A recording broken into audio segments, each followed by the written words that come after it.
Et si la personne que vous admirez le plus n'existait plus? Aujourd'hui, on plonge dans la série The Heart of Sarah, une série où le luxe brille autant que les mensonges.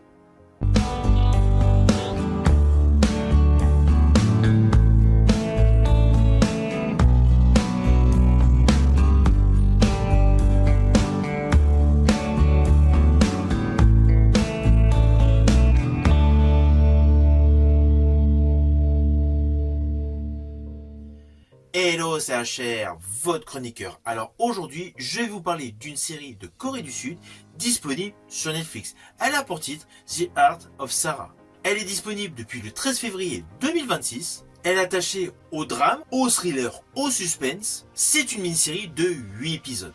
Avec pour actrice principale, Shi Han-sun, qui interprète justement Sarah. Alors l'histoire, sans vous spoiler, on suit une femme ambitieuse, Sarah Kim, qui se construit une vie parfaite dans un monde de luxe. Mais malheureusement, la totalité de sa vie est construite sur des mensonges. Et tout est basculé lorsqu'un détective retrouve le corps d'une femme. Là, la vie de Sarah, remplie de contradictions, se retrouve dans l'embarras. Naturellement, je n'irai pas plus loin. Mais sachez que c'est une série pleine de manipulations, de secrets et de twists. Alors franchement, ce qui m'a frappé dans cette série, c'est l'élégance, et cela dès le premier épisode. C'est très classieux, la photographie est punchy, elle est très belle, très gloss. On est dans un univers ultra luxueux, voire hypnotisant. Mais derrière chaque regard, en fait, il y a un secret. Alors évidemment, le point fort de cette série est le personnage principal, Sarah. Elle est fascinante, insaisissable, mais surtout inquiétante. En fait, on ne sait jamais si on doit l'admirer, ou d'ailleurs s'en méfier. Car cette série est blindée de manipulations, de faux semblants, et surtout d'une enquête qui se construit lentement. Là, on est dans la vraie vie, ce n'est pas de l'action movie, on est dans la progression narrative. Et là où la série est forte, c'est qu'elle ne donne jamais tout de suite les réponses. D'abord, il y a toujours la phase où on doute, et d'ailleurs jusqu'au final.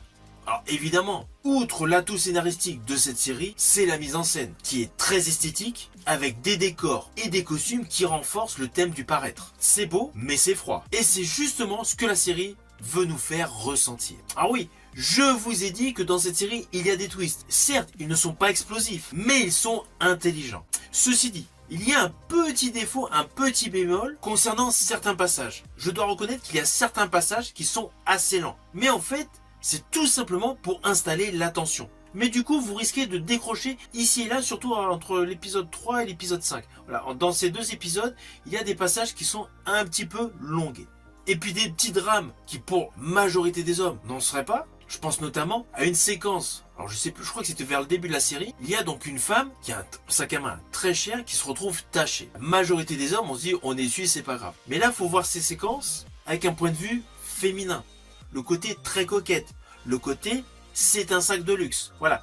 Par le biais de cet exemple, je veux que vous saisissiez que tout au long de cette série, il y a un attrait à la beauté, mais vu du côté féminin. Du coup, il peut y avoir certains petits détails, pour beaucoup de bonhommes, comme moi, où ça peut passer au-dessus. Mais cela n'empêche pas qu'ils sont disséminés, de manière à perturber aucun téléspectateur. C'est pour cela que j'ai terminé la série, et d'ailleurs je l'ai appréciée. Mais voilà.